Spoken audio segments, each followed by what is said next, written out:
Praise the Lord. கர்த்தருடைய பரிசுத்த நாமத்துக்கு மகிமை உண்டாவதாக.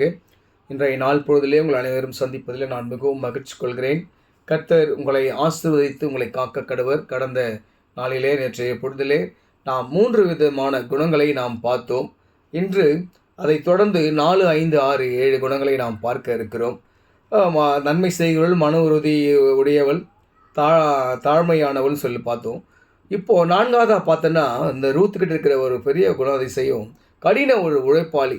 அவள் போயிட்டு தன்னுடைய மாமியார் சொல்லிட்டு போகிறான்னு போயிட்டு அவருக்கு, அதாவது அந்த கதிர் பொறுக்கிறவர் கண்களிலே தயவு கிடைக்கும், அவர்கிட்ட தயவு கிடைச்சி நான் என்ன பண்ணிட்டு வரேன், நமக்காக நான் கதிர் பொறுக்க வரேன்னு சொல்லிட்டு அவள் கடந்து செல்கிறார். நல்ல கடின உழைப்பாளியான ஒரு ஸ்திரீ.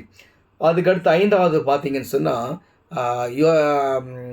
ரூத்து 3ஆம் அதிகாரத்தில் 8ஆம் வசனத்தை ரொம்ப தைரியசாலியான ஒரு பொண்ணு. ஏன்னு சொன்னால், அங்கே கதிர் பொறுக்கி ஓனருடைய பாதற்படையிலே படுத்து விடுகிறாள்.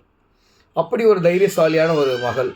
5ஆவதை நாம் பார்த்தோம்னு சொன்னால், 6ஆவது ரூத்துக்கிட்ட 3ஆம் அதிகாரம் 10ஆம் வசனத்தில் அவனை அந்த எஜமான் அவளை ஆசீர்வதிக்கிறான். குணசாலியான ஸ்திரீ நீங்கள், அதனால் நீ போ, உன்னை தைரியமாக உன்னுடைய மாமியார்கிட்ட போன்னு சொல்லி அந்த எஜமான் அவளை ஆசீர்வதித்து அனுப்புகிறான். நல்லா புரிஞ்சுக்கணும், கடின உழைப்பாளி. அங்கே எஜமான் விசாரிக்கிறாரு. அதுக்கப்புறம் அவள் சோர்வாக அங்கே எஜமான் படுக்கிற அந்த கால் மேட்டில் படுத்துக்கிறாள்.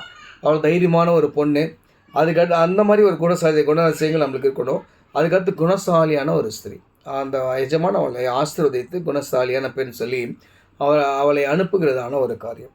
லாஸ்ட்டு 7ஆவதாக பார்த்தீங்கன்னு சொன்னால், ரூத் 4ஆம் அதிகாரத்திலே 15ஆம் வசனத்திலே என்ன சொல்லப்பட்டிருக்குதுன்னு சொன்னால், ரூத் அன்பு நிறைந்தவள். அழகாக அதில் இருக்குது, அவன் உன் ஆத்துமாவுக்கு ஆறுதல் செய்கிறவளும் உன் முதிர் வயதிலே உன்னை ஆதரிக்கிறவளுமாய் இருக்க கடவுள். உன்னை சிநேகித்து 7 குமாரரை பார்க்கலாம் உனக்கு அருமையாயிருப்பாள் என்று அவனுடைய மருமகளை பார்த்து சொல்கிறதான ஒரு காரியம்.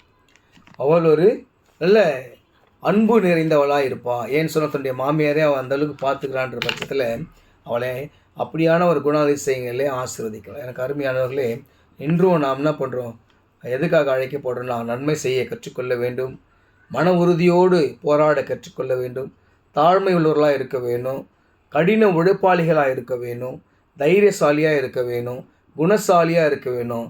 எல்லோரிடத்திலும் ஆண்டவர் கற்பித்த அன்பை பிரதிபலிக்கிறவர்களாக நாம் இருக்க வேண்டும். அப்படி இருக்க அந்த குணாதிசயங்களை பெற்றுக்கொள்ள கர்த்தர் நம்மை ஆசீர்வதித்து நம்மை காக்க கடவர். ஆமென்.